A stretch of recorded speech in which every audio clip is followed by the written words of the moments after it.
Hey, what's up, guys and gals? Alan here with the Contractor License School. And what if you could make money without working in your construction business? That's what I teach people how to do. Check it out. I'm here at Home Depot, as you can see here, getting a little bit of stuff to make a garden for my wife in my home in Hawaii.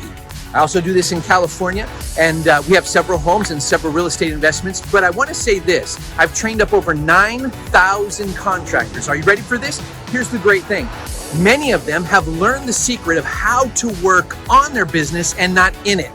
So they're able to take more vacations, spend more time with their family, not do all the day-to-day. In fact, I have some contractors that you're going to learn from that actually don't even go into the office. They have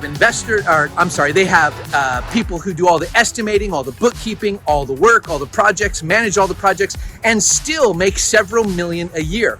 You could do this, and it's not far-fetched. You can make this happen. If you want to know more about this, hey, subscribe, like, and let us know. Reach out to us because we want to invite you to a great day of training on how to grow and scale your business to the point where you actually don't have to work in it, but you just get to work on it. Alan here with Contractor License School, heading back home, up to my house to go work on the garden. We'll talk to you soon. Bye-bye.